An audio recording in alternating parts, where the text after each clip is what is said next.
একটা মিষ্টি না। চ। টাকা দে। কিসের টাকা? আমরা শুনেছি নাকি? যেগুলো খেয়েছি সেগুলো 12টা লিচু 2টো আম 50 টাকা ফেল ফেলি যা। ও তো চেক করেছি মিষ্টি না টাকা, ও টাকা কেন আমরা দিতে যাবো?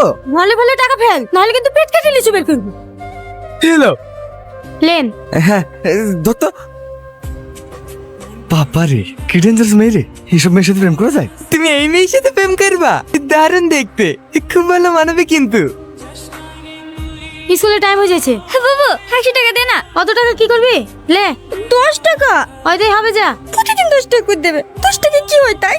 বাবু এ দেখ কার ব্যাগ পড়ি। দেখি। ওরে আল্লাহ কতগুলো টাকা রে। এইবার আমরা বড়লোক হয়ে যাবো আর আমাদের কষ্ট থাকবে না। এই টাকাতে আমার অপারেশন হয়ে যাবে, পাকা বাড়ি ঘরে হয়ে যাবে, আমাদেরকে আর রাস্তায় রাস্তায় আমলেছি বেচতে হবে না। লোকের টাকা লি স্বপ্ন দেখা দেখি ছাড়, যার টাকা তাকে ঘুরে দিতে হবে। বাবু তোর কি মাথাটা খারাপ হয়ে গেল নাকি? টাকাগুলো একবার দেখ, এতগুলো টাকা আমি বাপের জন্ম দেখিনি। এ টাকা খোয়া দেবো না বাবু, মরে গেলে দেবো না। চুপ করবি, যা তাড়াতাড়ি স্কুল যা। এরকম করিস নি বাবু, একবার ভালো করে ভেবে দেখ। গেলি আশেপাশেও জিজ্ঞাসা করেছি, কেউ কিছু বলতে পারছে না। ও টাকা আর পাওয়া যাবে নাকি? ও টাকার আশা ছাড়ি দাও। রাস্তায় 10 টাকা পড়ি বেলা কেউ স্বীকার করে না তো 10 লাখ টাকা।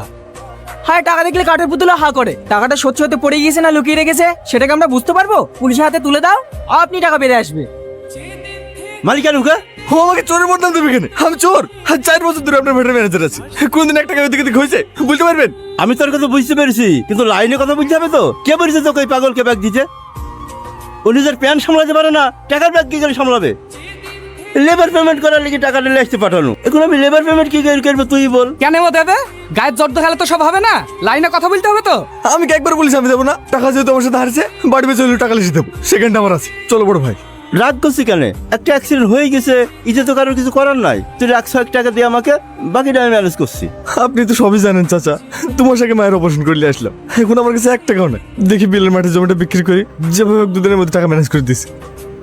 টিফিনের পর তাজমিনাকে দেখতে পানো না? বাড়ি চলে গেছে না? না না, চাচুকে এক ছুড়ে আসে না, লাল স্কুটিলি। হ্যাঁ ওর সাথে প্রেম করছে যে, মাল দেখছি পিছনে বসে জড়ি ধরে ছুটলো। তুই কি করে দেখলি? আমি টিফিনের সময় বাইরে পেন কিনতে আসছিল যে। কি যাবা? না আমারও তো স্বপ্নে আপনার সাথে ঘুরতে যাওয়ার। একদিন ঠিকই যাবা। এই নাও কি এটা? Love letter. সুমিও তো সস্তা না। ভাই তোমার চিঠি চিঠি ফেল দিল। আমি যে আর কি কি ছিড়বো এইবারও হাড়ে হাড়ে টের পাবে আমি কি জিনিস। কখন আসবে চাচি? সন্ধ্যা লেগে যাচ্ছে, বাড়ি ফিরতে হবে তো।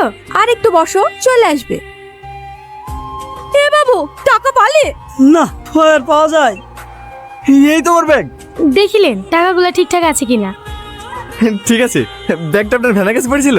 হ্যাঁ। তুমি টাকা ঘুরে দিতে এসছো? দেখো দিনে তোর খোঁজ করে দেখে আমি ভাবছি হয়তো ভাটা ইট মিট কিনার লেগে এসছে। কত লোকই তো আসে, ওই পারে শামসুল এসে বাড়ি দেখিতে গেল। বসো মা বসো, এই টাকার টেনশনে তোমাকে যে এক কাপ চা করে দেবো সেটাও মাথায় নাই। যাও মা যাও, চা করলে আসো। এমনিতে দেরি হয়ে গেছে, আমাকে আবার বাড়ি যেতে হবে। বসো তো। মা ব্যাগটা ঘরে রেখে দাও। ওগো তুমি বাজারে যাও, একটু মিষ্টি টিষ্টি লেসো গা। আপনি আমাকে অনেক বড় বিপদের হাত থেকে বাঁচালেন। কি বলেছি আপনাকে ধন্যবাদ দেবো?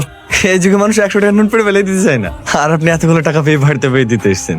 আপনাকে ধন্যবাদ দিয়ে ছোট করবো না। আপনাকে প্রথমে দেখে হয়তো আমি অন্যরকম ভেবেছিলাম, কিন্তু আপনি সত্যি অনেক বড় মনের মানুষ। দেখেন এগুলো তো আমার পরিশ্রমের টাকা না, এগুলো আপনার মেহনতের টাকা। আমি কেন যেই নেই, আল্লাহ তাকে কখনোই ক্ষমা করবে না। একটা কথা বলবো? হ্যাঁ বলেন। রাগ করবেন না তো? বলেন। আপনি যেমন সুন্দর, আপনার চিন্তাধারাও আপনার মতোই সুন্দর। তোমার বাড়ি কোথায় মা? জামালপুর। এই পলাশী জামালপুর? হ্যাঁ জামালপুরই তো আমার মায়ের বাড়ি। আনারুলকে চেনো? মস্তান আনারুল? না না, মস্তান হবে কেন? চোখের সামনে অন্যায় দেখলে প্রতিবাদ করে। হ্যাঁ ওদেরকেই মস্তান বলে, অন্যায় করলে পুলিশের শাস্তি দেবে। তোমার ভাই পুলিশ নাকি? আপনার ভাই হয়? হ্যাঁ। তোমার আব্বুর নাম কি? খোকন বিশ্বাস। খোকনের মেয়ে তুমি? তোমার হয়ে গেছো? সেই ছোট দায়িত্বে দেখেছি। তোমার আব্বার ডাক্তারে পা ভেঙেছিল না, ভালো হয়ে গেছে? না চাচি, পা কেটে বাদ গেছে। প্লাস্টিকের পা লাগাতে ডাক্তারে 3-4 লাখ টাকা লাগবে বলেছে। তোমার আব্বু খুব ভালো মানুষ। তোমার আব্বুকে আমার নাম করবা, তোমার আব্বু আমাকে খুব ভালো করে চেনে। এসব করে কেন? আরে চলো তো,